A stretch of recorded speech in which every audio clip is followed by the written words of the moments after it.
See Beneath Your Beautiful podcast is raw and intimate, sometimes funny, and always entertaining. With new episodes every Saturday, Hara explores our loves, fears, and hopes with a delicious combination of depth and lightness. What's up, guys? My name is Mama Mags, and I am a coach at Wild Style Gym and also a musician. I love when people introduce themselves because my mind, you're like all these things and you're like, yeah. Also the assistant manager of a gym as well. That's exciting. And I am 29. I don't know. Oh yeah. You're almost 30. Are you excited about it? Or are you like freaking out about 30? I'm really excited. I feel like I'm putting all of my 20s into a little boat and sending them off into the water and giving them a Viking goodbye. I'm definitely looking forward to the next adventure. Yeah, for sure. In January, you'll be 2 years sober. Is that right? Correct. Yeah. So tomorrow I'll have 20 months. Oh, that's exciting. Yeah. On the 2nd. So that's really exciting. You want to tell me how you got to sobriety? What was happening with you? In October of 2019, I auditioned for American Idol, which you were there. That was exciting. I was there. It was exciting. Exciting. It was overwhelming, but very cool experience. And I'd been struggling with drugs and alcohol since I was 15. Mm-hmm. And that experience, I mean, there was a lot of things that would like put me over the edge and I would act out or go on benders or whatever. But when I came back from American Idol and like Lionel Richie and Katy Perry and Luke Bryan were like, "You're not good enough for this show," my soul was crushed, right? Yeah. And having my whole family there and just so many emotions. And because I was actually going through withdrawals at the audition, which was unfortunate. I realized in that moment how bad it had gone, right? Mm-hmm. So when I came back from that trip, I was just not okay, like mentally, emotionally, and physically. Yeah, I woke up on New Year's Day and had the closest thing to a mental breakdown that I've ever had. And then called my stepdad and he helped me get into a detox facility. So I kind of realized it on my own, mm-hmm. which is, I think, really fortunate in the long run. Yeah. I'm really glad there wasn't an intervention or something like that. My whole family knew I had a problem, but it was up to me to figure it out. Yeah. Actually, your dad has been sober almost 10 years. And how long has your brother been sober? He'll have 5 years this month, actually. And my dad and I have the same sobriety date. Maybe it's genetic, right? I mean, partly. I feel like anybody can get addicted to anything, you know, but genetic predisposition, and it's on both sides, on my mom's side as well. Mm-hmm. So I thought that I was a person in my family that was like different or the exception.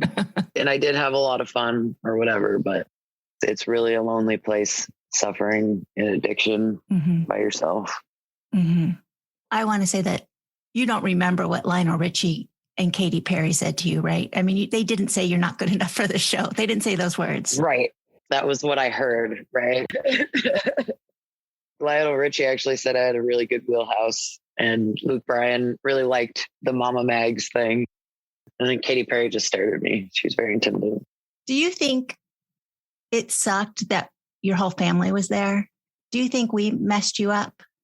I have thought that. I just didn't know how to cope with anything at that point in my life. Yeah.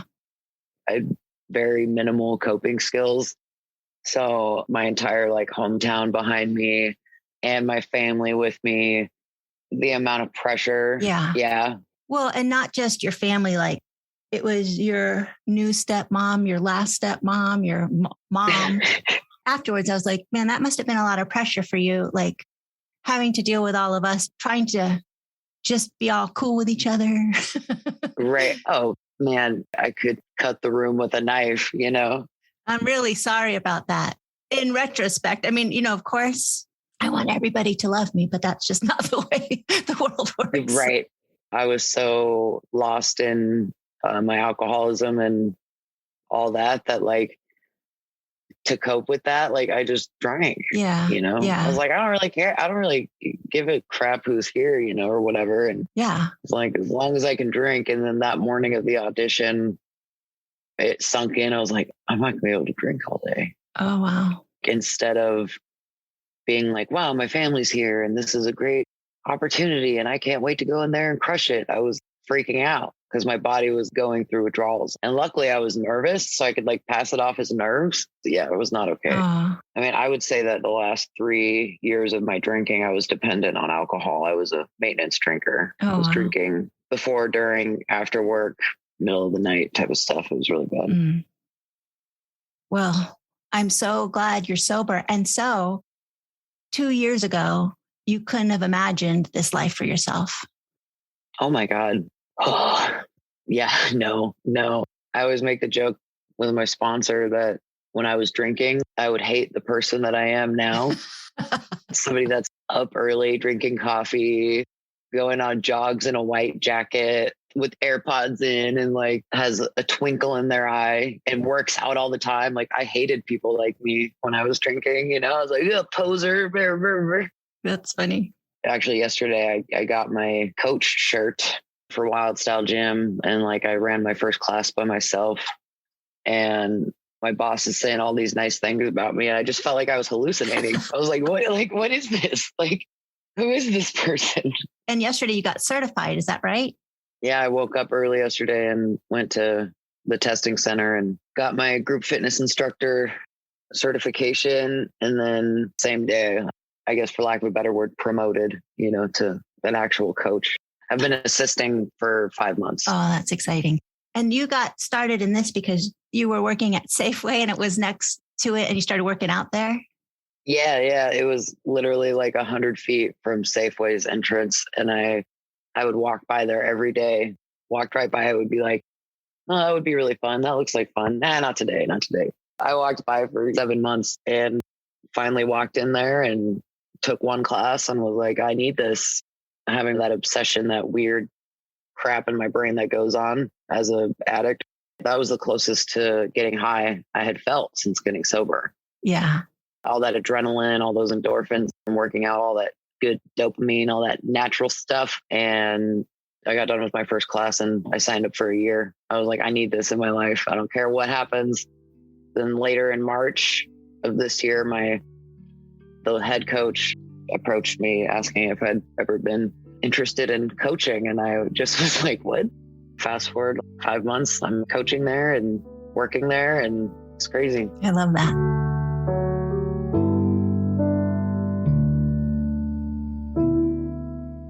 One of the things you said to me recently was one of my favorite things you've ever said. You like big men and petite women, like manly men and very feminine women. I love that. Yeah, it's a curse. Yeah. It's a curse. Why is it a curse? It's just funny. I identify as pansexual. It's got a heartbeat and a good personality. I'm in. Mm-hmm. Only recently in sobriety have I attempted to date women, and it's been an interesting new experience because I've only ever dated men. I'm 5'9", 180 pounds. I'm not petite by any means. Mm-hmm. Oh yeah, when it comes to men, I'm like looking for a freaking lumberjack. And like with women, it's like I'm looking for like a little fairy, I guess. I don't know. I love that. I love the image of you in the middle there. Maybe it's because I'm a Libra. I like the balance. Oh, yeah. So you've been on a few dates with women, right? Are they complicated as I am? Well, yeah, like I didn't really think about that part, right? Like I just think they're pretty. It's a slow process. They recommend waiting a year of being sober till you start dating. I think it was February of this year. I was like, I've officially made it a year. I'm ready to start dating. And I hated it. I was like, I am not ready for this. My thought now is like, I'm almost 30. I really don't know if I want kids or not. now that I have a nephew, babies are pretty cute, but, a lifelong commitment. They really are. It's not something to just do lightly, Now that I've got almost 2 years sober, I'm so focused on myself and what makes me happy and what makes me tick. I can't pour anything out of my cup unless my cup is full. Right. And I feel like my cup is like half full right now. Yeah. There's still so much potential, and relationships take a lot of effort. Mm-hmm. And I really took them for granted in my drinking and partying and all that stuff. Like I just assumed people would put up with me and my antics. But I'm really hoping that as time moves on, that who I become will attract the right person. So 100% sure of that. I have to be my best self to find somebody that matches that energy. My bar's pretty high after what I've put myself through and how I've been hurt and how I've hurt other people. It's a delicate process. I mean, I don't know what you're talking about hurting other people, but have you had to do the, what's the thing in AA where you have to go and say, sorry, what's that called? Making amends. Yeah, making amends. Did you have to do that to anybody? I've done 3 of them so far, and I have a pretty long list. Oh. And, it went really well. I, met up with an ex-boyfriend of mine, and he was really receptive to meeting up. And, and it's all about boundaries too. Like if somebody doesn't want to hear from you, you don't do it. Right. Because I have to be able to forgive myself first before I do any of that kind of stuff. Mm-hmm. And he was really receptive. I was able to be really honest about how I had acted. And it took a huge weight off of my heart and helped me move forward. And there's other things like living amends. I live with my parents right now, and they've watched me really struggle, showing up late to family gatherings, smelling like a distillery, and now I live with them, and I've had to really earn their respect and earn their trust, because it doesn't happen overnight. Right. Right. The person I was when I moved in with them last year, even at 4 months sober, is a different person, way different person than I am today. Yeah. My priorities, etc. I'm not the same person I was yesterday. I had a counseling coaching thing, and I feel different today. It's a beautiful lifelong thing. And I love that you're giving yourself the grace and the time that you need, but it is lifelong.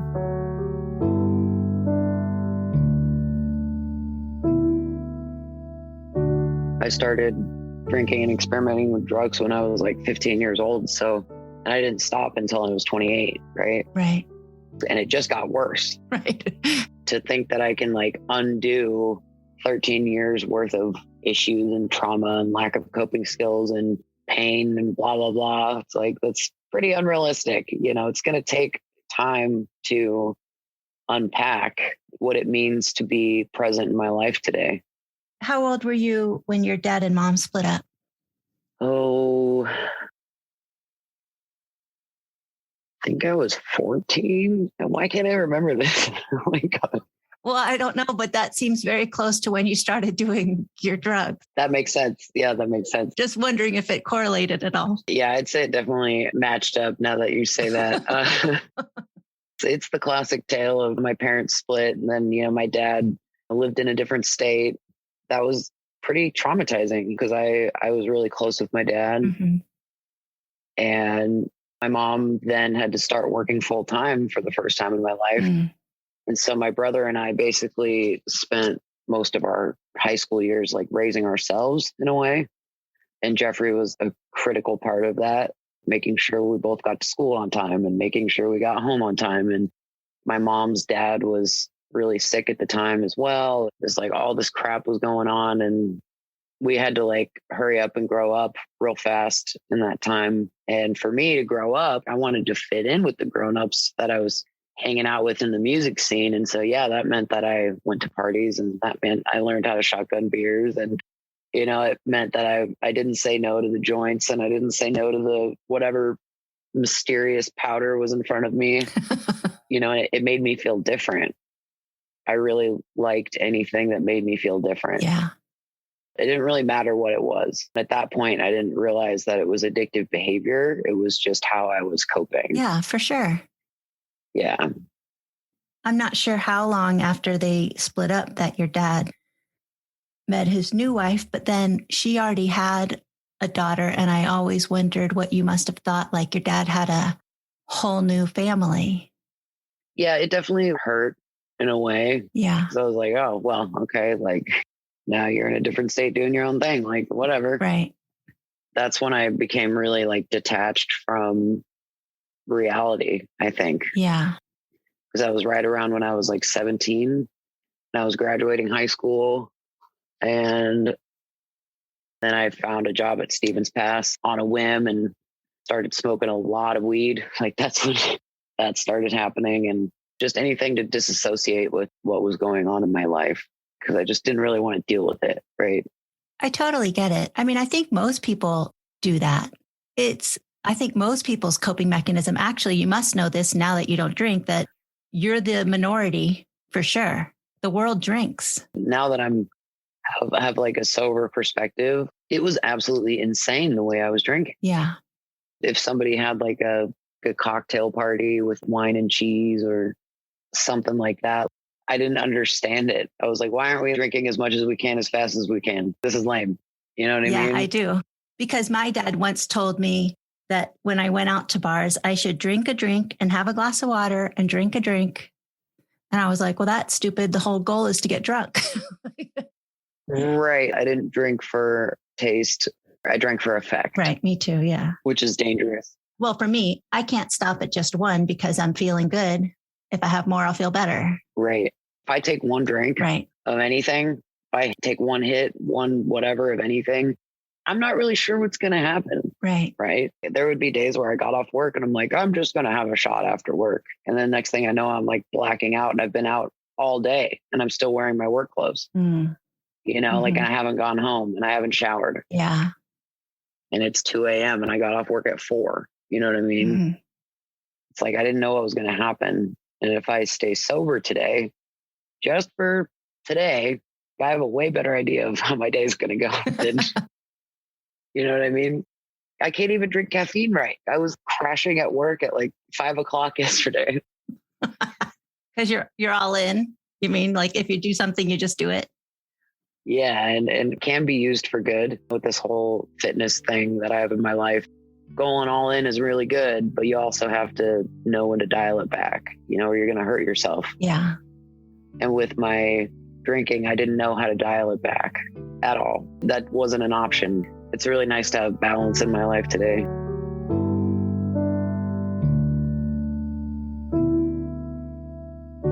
When did you start with music? I got my first guitar. Oh my God, I can't believe I'm saying this. I got my first guitar 19 years ago when I was 11. I got it for Christmas. It was like a little shitty Yamaha acoustic. Dad, if you're listening, it was not a shitty guitar. I still have it. Actually, it's downstairs along with my 6 other guitars. I started writing little songs when I was like 13. I just played my guitar all the time whenever I could. I probably annoyed my parents because I only knew like 5 chords. I don't know. When I was 15 is when I went and played an open mic for the first time. I took some of my little songs and went down to the open mic at Wired and Unplugged in Snohomish. It was an all ages venue with like a coffee shop and they had like a chicken pesto panini. Okay, that's a story for another day. But I went down there and played my little songs and I was like super nervous and I got a good response. It was really cool. I felt welcomed by all those people. And every Friday night I went down there, rain or shine. They actually gave me my first paid show. It was in 2008. I was like 15 or something. They let me play my own show. And this girl, Beth Whitney, who is amazing. She has her own project. She's from Snohomish and she's pretty flippin' amazing. She like offered to open for me because I was so scared. I was so nervous. I was like in the back in the green room, hyperventilating. And I went out there and played like an hour and a half of like all my own music. And I sold 16 CDs or something. Oh, cool. Yeah, I had made like a little 6-song EP with my friend Wyatt. And in his room. I think we sold 60 tickets or something. It was like ridiculous how many people were there. And I heard that first like big round of applause, and I was hooked. I want that all the time, you know. Mm-hmm. Working at Stevens Pass, I was always that girl at the parties that had her guitar, and like I would just sing for whoever would like listen to me. I was super shy about it. Like I would just be like, "Is it okay if I play a song?" You know, I lived in Alaska when I was 19 for a summer. I moved there for a summer to work in Denali and showed up with my suitcase and nothing else and looked everywhere for a music shop and found one and bought a guitar while I was there. I brought $350 and I spent $325 on this little acoustic that I lost in Leavenworth somewhere. Anyway, so I ended up in Alaska, and I ended up getting snuck into this bar called the Salmon Bake by my buddy who worked there. I was only 19 and he snuck me into the bar for the open mic night. I got up on stage and I'm like not supposed to, like super illegal. I'm not supposed to be in there. I snuck a bottle of whiskey in my my guitar case and played the open mic, and they asked me to come back and open for a band that was playing. And I was like, funny story, I'm only 19. And they were like, what? This guy named Big Mike, he was in charge of the booking. And when I came to open for the band, I would call him and he would grab me by the wrist and drag me inside and get me on stage. And yeah, I got to do that. That was super cool. That's cool. Yeah. Then I moved to Leavenworth with big starry eyes and was like, I'm going to have the best summer of my life. And it turned into like 7 years. And I moved there when I was 21. I was like, I want to play music in bars. I had always wanted to do that. My buddy Sean was playing a show at the Loft, and I asked him if I could play on his break. I was like the queen of weaseling my way onto stage. He let me play a couple songs on his break, and then that got me into the Loft. After that, after the bartender heard me, she was like, well, what are you doing next Thursday? And got me in there, and then slowly but surely I started making a name for myself. And next thing I knew, I was like in front of Lionel Richie, and I was like, what is happening? And now I live back north of Seattle, and I have a project going right now called the Mama Mags Band. And I have a drummer and bassist who are husband and wife, Kat and Billy, and then Steve on lead guitar. I just got back the rough edit of our first song that we recorded. I got it 2 days ago. So very good things are happening, and I can't divulge too much information, but it's very, very exciting. Oh, exciting. Oh, you can't divulge information. That's exciting. I know how to build hype. I like mysteries.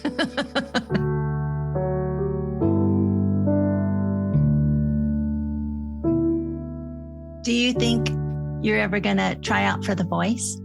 We'll see. It's worth a shot. I think they do it in the summertime because like after I lost out on American Idol, I looked up The Voice like later that week and I was like, what do I got to do to get famous? You know, not making it through on American Idol was actually a blessing in disguise. Oh, for sure. Projected me towards where I'm at today, which is huge. 100%. With The Voice, I might give it some time. If not next summer, the summer after that. I mean, with all this like COVID crap, I don't know. Yeah. I don't know. Do you want to be famous? Oh, man.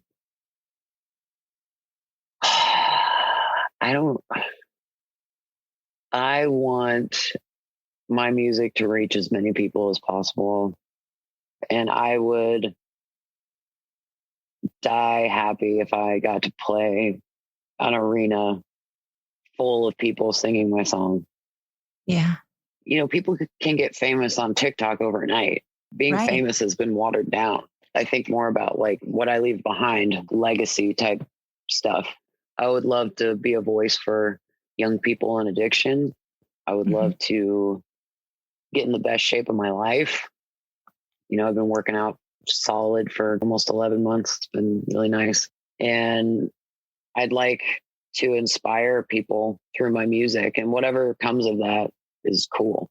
You know, if recognition comes from that, if a record label comes from that, if I get to open for Brandy Carlisle comes from that, I would be so over the moon, I want to dream big, but keep my feet on the ground. Yeah. You wrote a song about recovery, didn't you? Yeah. It's relatively new. I wrote it right before COVID, actually. Do you want to read to me or tell me some of the lyrics? Yeah. I think it's the second verse. I'm sorry, babe, that it took so long for me to finally say I was wrong. Beside myself with nothing else, finding love and solace only on the top shelf. And I know that I've done my best, and I could have done a whole lot worse. But darling, sometimes I just can't find the words. And I'm sorry, babe, that it took so long for me to finally say I love you. Beside myself with nothing else, finding love and solace only on the top shelf. 'Cause I know I've done my best. I could have done a whole lot worse. Darling, sometimes I just can't find the words.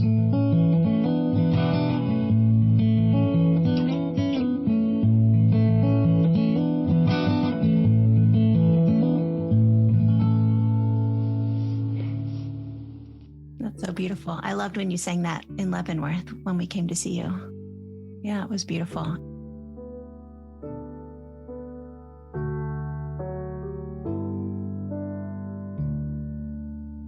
If somebody is going through addiction or a hard time or struggling just with life, life is hard. Life is nothing what we assume it's going to be. If she was struggling with addiction and can't see the future, she can't see herself 2 years from now like you couldn't. One day at a time. It really is. Yeah, really is. Man, my 19-year-old self, it's like you won't know until you're ready. No one else will get you sober. If I'd have known that I was in charge of getting myself sober, I would have done it a long time ago. I was waiting for somebody to save me. Oh, really? Like in my mind, I was damaged, and I was waiting for somebody to fix me or complete me or something. And, drugs, alcohol, men, women, whatever. Like I was waiting for something to fill that gap. But it's ultimately, it is up to you. And it's a lot of pressure as a 19-year-old kid to navigate. I have a friend that's in and out of relapsing right now who's 19. It's really hard to see somebody go back out and put a needle in their arm. It's devastating, but but nobody poured booze down my throat. Right. Nobody stood there and forced me to put drugs in my face. Right. It is a disease, but you do have a choice in the end of where your path goes. And stay close to your family. I really started pushing my family away, like without even realizing it. Family visits became less and less. I didn't want to have to explain why I looked like shit to my family. And I missed out on a lot of precious moments. If you're struggling, you need to ask for help. It's not like you should. It's not like, it's the best thing for you. Like you need to do that. I'm kind of a tough love person in my recovery because if I go back out there, I might hurt somebody. I might hop in my car and fucking kill somebody on the highway. I might hurt myself. I became suicidal at the end of my drinking. I didn't want to be in pain anymore. I never attempted suicide, but I've thought about it almost every day for months. And it's a really shitty place to be. And just knowing that you're not alone in that is really important. And I'm not going to sit here and say that like my sobriety has been sunshine and rainbows, and that it's been like freaking amazing, like obviously my life has improved, but the first month and a half was like really hard. Before COVID hit, I was playing music in bars and I was cocktail waitressing in a bar. I was around alcohol all the time, but I admitted I had a problem and went to meetings, and I was in IOP. What's IOP? Intensive outpatient. Okay. I went to a 5-day detox facility, and they kind of assess you towards the end. I mean, I was in that detox center and they were checking my vitals every 4 hours, you know. Mm-hmm. I just laid in my bed and cried for 3 days. It was like on the 4th day that I actually like came to and was like, oh my God, I might have a chance. I had become so physically dependent on alcohol and drugs that when my body didn't have it, I started shaking.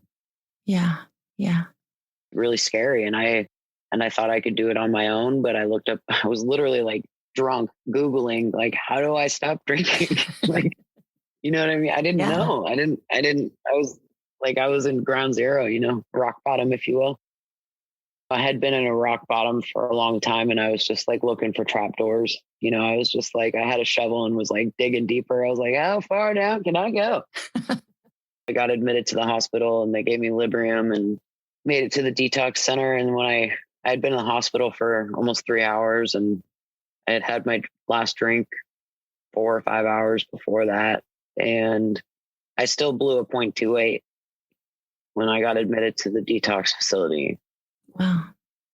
And I wasn't blacked out. Like, I was like kind of coherent. I was like, this is not good. Like, Mm-hmm. you know, I was 9 days sober when I played my first gig back in Leavenworth. And it was at the bar that I drank at the most, that I had the most free alcohol. Talk about a psychic change. I had to really dig deep. Mm-hmm. And I could have just said, yeah, sure. But like, I had to practice saying no to people, because people knew me as like the 2-finger whiskey, Coors Light, tooting freaking like hard ass, you know? Yeah. And like, that was just me, like keeping people away from me. You know, I was like, don't look at me. Don't love me. Don't touch me. I'm worthless, blah, blah, blah. If I looked like shit, maybe people wouldn't want to get too close to me. So it worked really well for a while. How do you feel now about that worthless feeling and people seeing you and hearing you and you have a message? Oh, man.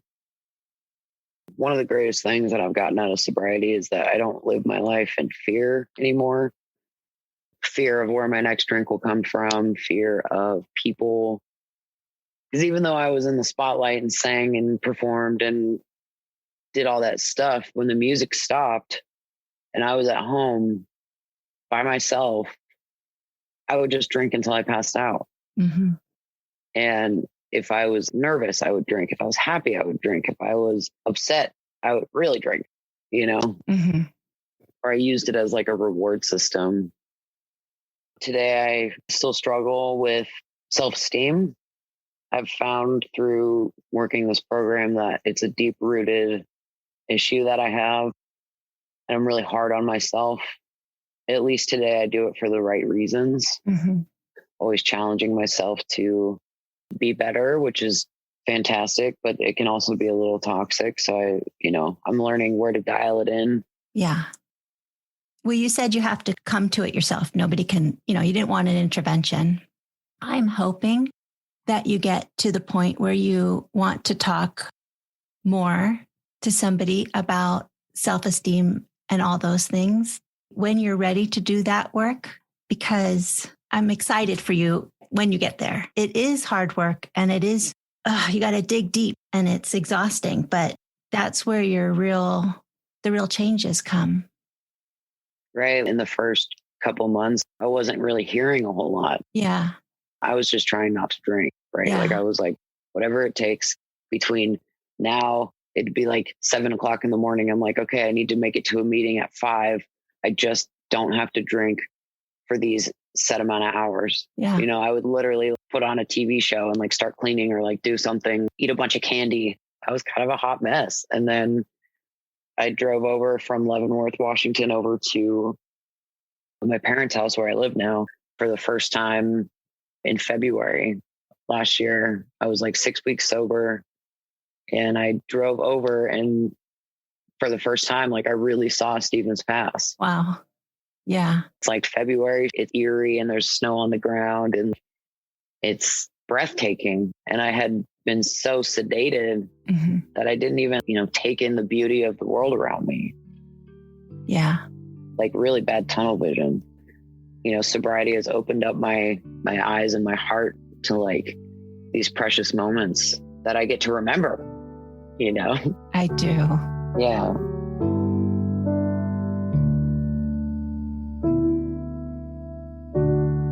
What made you call your stepfather and not your mother or your brother or your father? How is he safe for you? It was probably shame, honestly. With your family, you mean? Like he would not shame you? Correct. It was like he was my trustworthy liaison, if you will. Yeah. And I barely remember making that phone call, to be honest. I was in rough shape.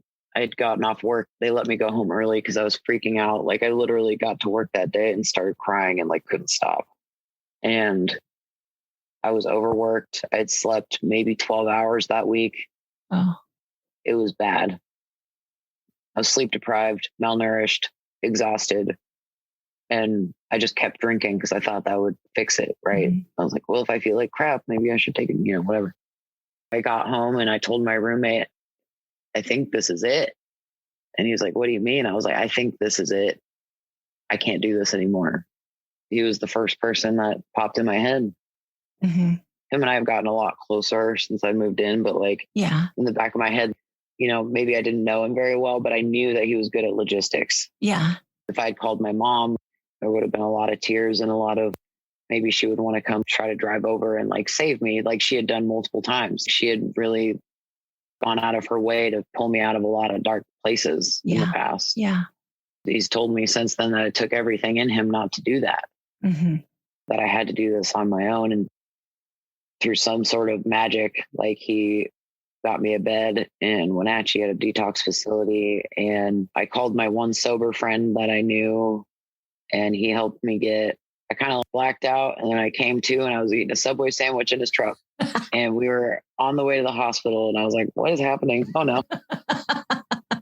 That's funny. Well, I'm really glad that you have all those people in your life, even if it is a little chaotic to have so many of us.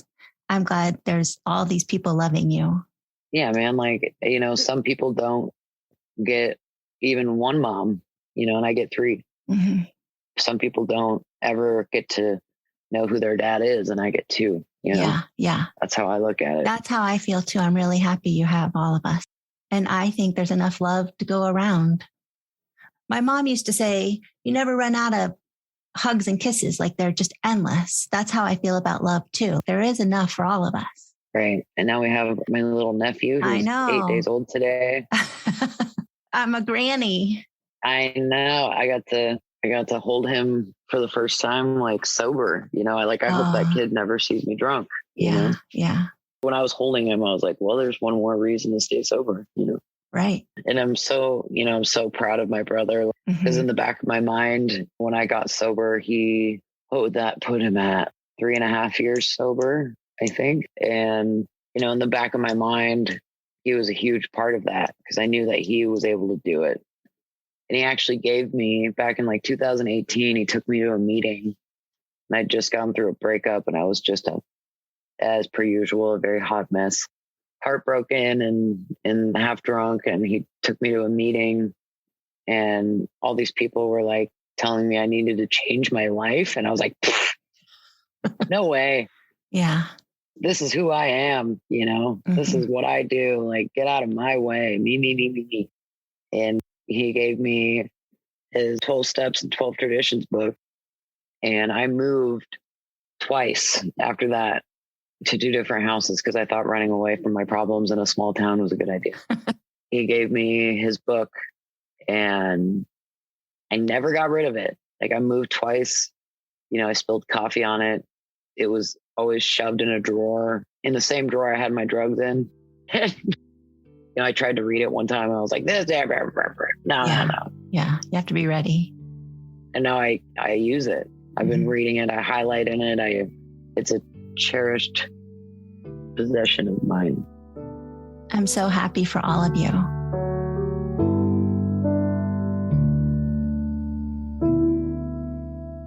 Where do you see yourself in 2 years from now? Can you see yourself in 2 years from now? It's a little easier to see where 32-year-old Maggie will be. Mm-hmm. This gym I work at, we're opening a second location, and my boss and her husband, they have incredible integrity, and I'm really fortunate to be working with them. I will never stop speaking highly of them. They believed in me when I didn't know how to believe in myself, all that stuff. I hope by then that I'm their location manager and I'm driving a nice car and I have my own apartment for me and Banjo, and that's my cat. And I have another cat by then, and by then my little nephew will be 2 and he'll be walking and I'll be putting little boxing gloves on him, and COVID doesn't exist anymore. So I'm playing gigs in my free time on the weekends. Yeah. It's easier to see those things today. Well, I'm so glad you're near and with family. I think that's making a big difference. I hate using the word lucky. I try to use the word fortunate instead. Mm-hmm. But I really am lucky to be with my family and to be living with them, because there's a lot of people out there that are trying to get sober during a pandemic, and there's no meetings. They don't have family, and they might not even have a car. They might not have a freaking laptop for Zoom meetings. Right. They might not even have any family. They might be from a different state trying to get sober somewhere else. And whatever your story is, just do it for today. Where do I see myself in 10 years? Hopefully sober. Because it doesn't really matter what I have in 2 years. If I'm not sober, I won't have anything. Right. What's the difference between lucky and fortunate? Ooh. Avoid hopping on Google right now. I mean, what do you think it is? Why do you want to say fortunate rather than lucky? I feel like lucky maybe it comes from an intrinsic place and fortunate comes from an extrinsic place. You tend to say like, I'm really lucky this happened to me. Whereas like, I'm really fortunate that like my parents love me. I try to keep somewhat of, I won't get too woo woo or spiritual, but I stay in contact with a higher existence than me. Yeah. I call him Big G. And I'm little G, and we look out for each other. Oh, that's cool. Yeah, I just keep it simple. And like this whole summer, I've just been saying like, Jesus, take the wheel. What I get to do is do the next indicated right thing. I get to show up on time. Things that I can control are like what I eat, how much sleep I'm getting, how much water I'm drinking, if I show up to work on time. And then good things happen because of that. It's not like good things are happening to me because I'm a good person. That's a myth, Bad things happen to good people and good things happen to bad people. Yeah. Doesn't matter. I'm not in charge. That is very true. I don't get to decide and like plan out my life. And if it doesn't go my way, I don't get to throw a freaking tantrum. I get to just show up, and it helps me keep life a lot simpler that way. What I see is that you've learned to take responsibility for the outcomes. I don't know how many times I said, oh, I'm so sorry. Like while I was drinking, oh my God, I'm so sorry. Oh, I didn't remember that. I don't remember doing that. How can I make it up to you? Blah, blah, blah, blah, blah, blah, blah. It's really cool that I get to go into, if everything goes well, I go into 2022 and I don't really have to worry about 2020 and 2021. Those are 2 years off my life that I know I did my best. That's awesome. And the more years I get like that, the better off I am. Yeah. Like I don't have to live in that constant. Anybody that's woken up with a hangover where you blacked out, they might understand the hot, cold feeling. You wake up and you're hot and then you're really cold and then you're in a panic. And you're like, what the fuck did I do last night? Life is a lot simpler when I don't have to wake up that way. That set the tone for my whole day. tiptoeing around the world. Like, oh God, was it that person? Oh my God, did I get in a bar fight with that dude? Like, oh no. Oh man. And also it looks like, your past is your past and you've done your best. Even if your best wasn't very good, it's the best you did. And tomorrow's a new day. Right. I don't get to sit and wallow. Yeah. My early sobriety, it hit me like a freight train. All the crap that I had done to people because I was sober and I had, I don't know, this thing called a conscience now. It hit me pretty hard and I was ready. After my first meeting, I'm like, oh my God, I can't wait to apologize to all these people, but I can't wait to fix my life. To make an amends, to mend something means that there's a change, right? And if I just go around to this list of people and I go say I'm sorry to them, falls on deaf ears unless I change my behavior. Mm-hmm. That's beautiful. If I just went in and like didn't want to drink, drinking is a symptom of all the fucked up shit in my head. Mm-hmm. When I take alcohol out of the equation, what am I left with? Mm-hmm. And how am I going to deal with that? With support from other people. Yeah. Finding like-minded individuals that are going towards the same thing. Right. Finding something to keep me busy, fitness, and learning how to be a human being again. I would go like 4 days without a freaking shower.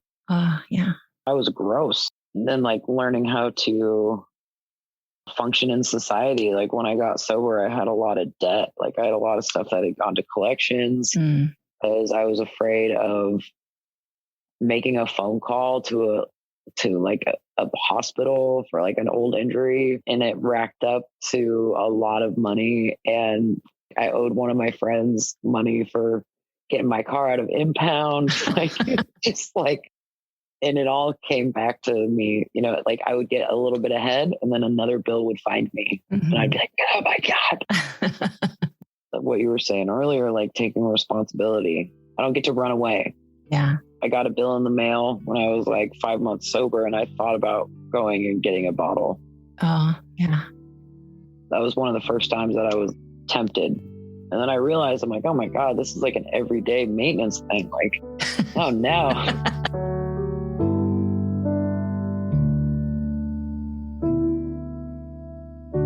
You're almost 2 years sober. You're 20 months tomorrow. That's so exciting. And the last time I saw you perform a couple months ago, you looked like beautiful and grounded. And it was really lovely to hear you sing. I'm so happy for you. There's these old recordings that I was like tempted to send to you, but it's heartbreaking for me to listen to because of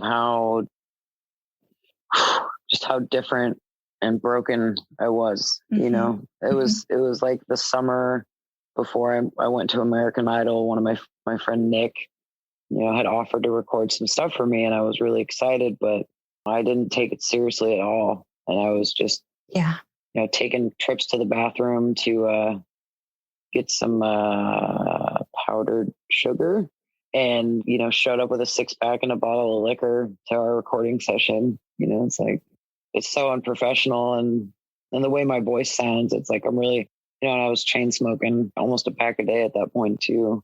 Yeah. Since then I started vaping. I don't endorse either of those things. They're bad for you, but it's a step in the right direction. It's a step. Yeah. I hope that you at some point get to everything happened so that you could be here exactly where you are and appreciate everything you do have, because it was all for a reason. Yeah, I agree. It's really hard to see that in the beginning of sobriety. It's like, oh my God, I've wasted all this time. Right.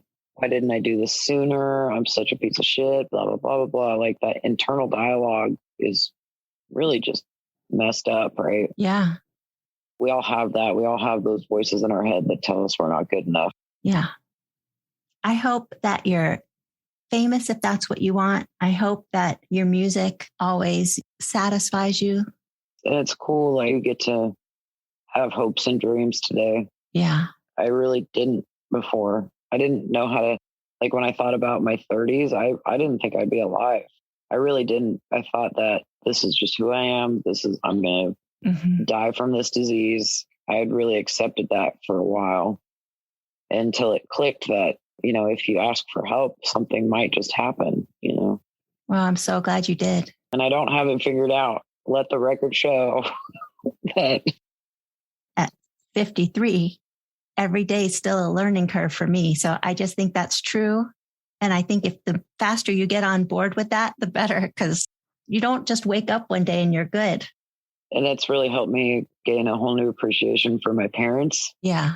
Of love and tolerance and acceptance with them. Oh, good. It's helped me grow up a little bit, maybe not grow up, but like mature in a sense, where my parents were at when they were 30. They had a 11 and an 8-year-old traveling the country, Right.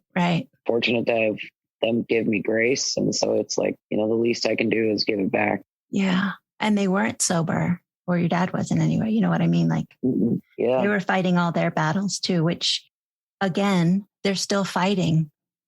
That's my point, is that, we have parents.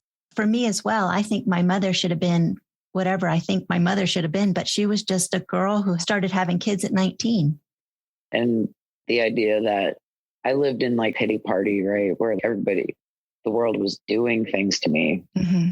My dad left me, or my mom left me to go work at this job, or, my ex-boyfriend left me. Nobody's doing anything to you. Yeah. They're just trying to survive. Exactly. Right. The more I parented and the older I got, the more and more and more I forgave my mother for the woman that she was. Forget the mother, because she just happened to be a mother. You know what I mean? We just are people who have kids. Yeah. And we're just, we're really fragile. We really are. We're really fragile, fleshy beings, and we need very little to stay alive. On the other hand, we're fragile, but look how your body totally corrected itself. Oh, it's amazing. Sometimes I'm baffled that like I'm in the same body that I did all that crap to, Yeah. There's hope. You can go through whatever you need to go through, and you can be at the rock bottom, but there's always hope. This was so great. Thanks for really opening up.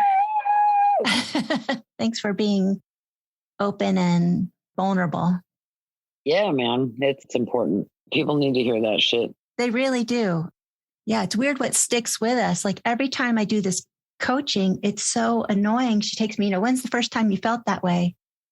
I'm always 7 years old. Could I get over it already? But that 7-year-old needs comfort. That's what I've learned. And so it's really beautiful to be able to comfort that little girl in me and still then be mature in the world.